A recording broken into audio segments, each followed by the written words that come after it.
ശ്രീ അനിൽകുമാർ കൂടിയുണ്ട്. ശ്രീ അനിൽകുമാർ, കോൺഗ്രസ് പാർട്ടിയുടെ നിലപാട് ഇതാണ്. അത് കേരളത്തിലുണ്ടാകുന്ന എന്ത് നേട്ടമാണെങ്കിലും അതിനെ അംഗീകരിക്കാൻ അവർ തയ്യാറല്ല. അപ്പോൾ അതിനെക്കുറിച്ച് അനുകൂലിച്ച് പരാമർശിച്ചാൽ തരൂരല്ല ആരായാലും അതിനെ തിരുത്താൻ കോൺഗ്രസ് ശ്രമിക്കും. അതാണ് കോൺഗ്രസിന്റെ നിലപാട്. താങ്കൾക്ക് മറുപടി പറയാം. ഈ ശശി തരൂർ എന്ന് പറയുന്നത് കേവലം ഒരു MP ആണോ? അല്ലല്ലോ.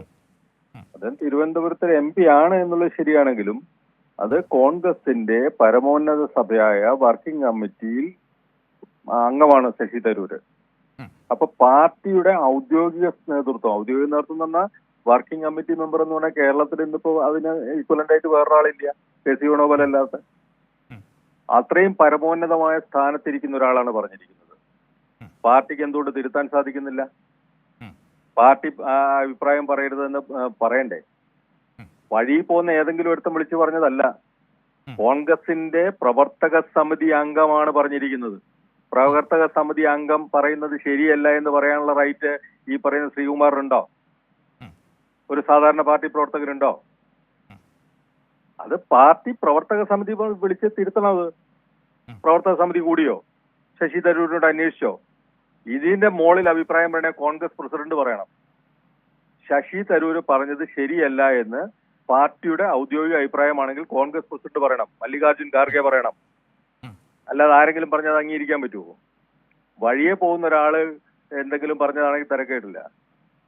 ഇത് കോൺഗ്രസിന്റെ ഏറ്റവും പരമോന്നത സമിതിയായ വർക്കിംഗ് കമ്മിറ്റിയിലെ അംഗമായിരിക്കുന്ന ശശി തരൂർ, കോൺഗ്രസ് പ്രസിഡന്റായി മത്സരിച്ച ഒരാള്, ഒരു സ്റ്റേറ്റ്സ്മാൻ, ഈ എല്ലാ കാറ്റഗറിയിലുള്ള ഒരാളെ അഭിപ്രായം പറഞ്ഞിരിക്കുന്നത്. ശശി തരൂർ പറഞ്ഞതിനെ അംഗീകരിക്കില്ല എന്ന് കോൺഗ്രസ് പ്രസിഡന്റ് അല്ലേ പറയുന്നത്. ഇവിടെ വേറെ ആരും പറഞ്ഞാൽ പറ്റുമോ? അപ്പൊ അവിടെ നമ്മളെ അത്ഭുതപ്പെടുന്ന ഒരു വിഷയമുണ്ട് ശ്രീ അനിൽകുമാർ. കോൺഗ്രസിന്റെ നിലപാട് അതാണെന്നാണ് പറയുന്നത്. അതായത് രാഷ്ട്രീയം നമുക്ക് മനസ്സിലാക്കാൻ പറ്റും. തീർച്ചയായും കോൺഗ്രസിന് ഈ സർക്കാരിനെതിരായ, സർക്കാർ നയിക്കുന്ന CPIM-നെതിരായ കൃത്യമായ രാഷ്ട്രീയമുണ്ട്, നമുക്ക് മനസ്സിലാക്കാൻ പറ്റും. പക്ഷേ അതിനപ്പുറത്തേക്ക് നമ്മുടെ നാടിനൊരു നന്മയുണ്ടാവുക എന്ന് പറയുമ്പോൾ അത് രാഷ്ട്രീയം മാറ്റിവെച്ച് കാണേണ്ടതല്ലേ? അതിനെപ്പോലും അംഗീകരിക്കില്ല എന്നതാണ് കോൺഗ്രസ് നിലപാട് എന്ന് പറയുമ്പോൾ അത് ഏതർത്ഥത്തിലാണ് കാണേണ്ടത്? അതാ ഞാൻ പറഞ്ഞത്, കോൺഗ്രസിന്റെ നിലപാടുകളും സങ്കല്പങ്ങളും മാറിയിരിക്കുന്നു. ഇപ്പൊ പ്രവർത്തക സമിതി അംഗം ഒരു കാര്യം നല്ലതാണെന്ന് പറയുമ്പോൾ അദ്ദേഹത്തിന് വിവരം ഇല്ല എന്ന് പറഞ്ഞാൽ പിന്നെ എന്തിനാ ഇയാൾ പ്രവർത്തക സമിതിയിൽ എടുത്ത് വെച്ചിരിക്കുന്നത്? അയാളെ നീക്കം ചെയ്യണ്ടേ? പ്രവർത്തക സമിതിയിൽ നിന്ന് ശശി തരൂരിനെ നീക്കം ചെയ്തിട്ട് നിങ്ങൾക്ക് പറയാം ശശി തരൂർ പറയുന്ന ഔദ്യോഗിക അഭിപ്രായം അല്ലാതെ ആ സ്ഥാനത്തിരിക്കുന്ന ആള് പറഞ്ഞാൽ അത് ആ വിലയ്ക്ക് തന്നെയാ മാനിക്കുക.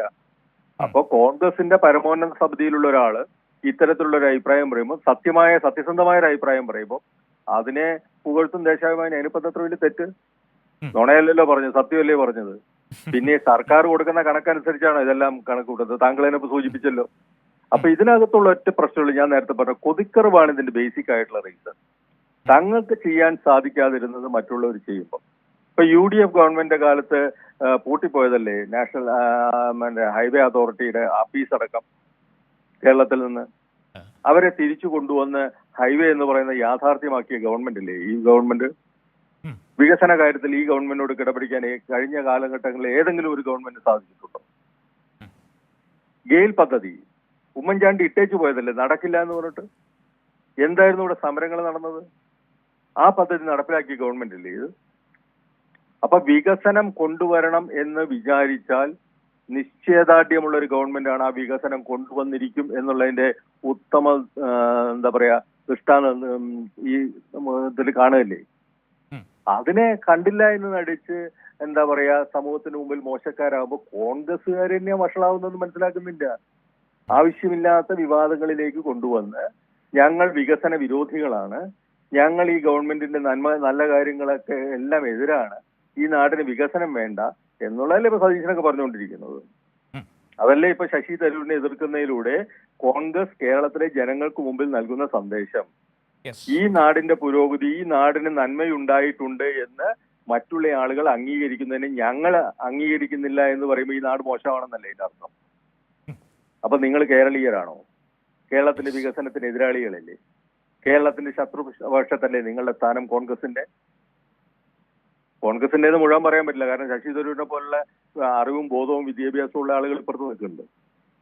അപ്പോൾ ഒരു രാഷ്ട്രീയ പ്രസ്ഥാനം എടുക്കുന്ന നിലപാട് എന്ത് എന്ന് അന്ധമായ വിരോധം കൊണ്ട് നാടിന്റെ പുരോഗതി പോലും കാണാൻ സാധിക്കാത്ത രീതിയിൽ ഇത്തരത്തിലുള്ള പ്രസ്താവനകളും കാര്യങ്ങളുമായിട്ട് ഇറങ്ങുമ്പോൾ ആരെങ്കിലും നല്ലത് ചൂണ്ടിക്കാണിക്കുമ്പോൾ അത് തെറ്റാണെന്ന് പറയുന്ന സമീപനം അതിൽ നിന്നൊക്കെ കോൺഗ്രസ് മാറിയാൽ കോൺഗ്രസിന് കൊള്ളാം, ഇല്ലെങ്കിൽ ഇനിയും പ്രതിപക്ഷത്ത് തന്നെ ഇരിക്കാം. Okay, thank you Shri Anilkumar സംസാരിച്ചതിന്.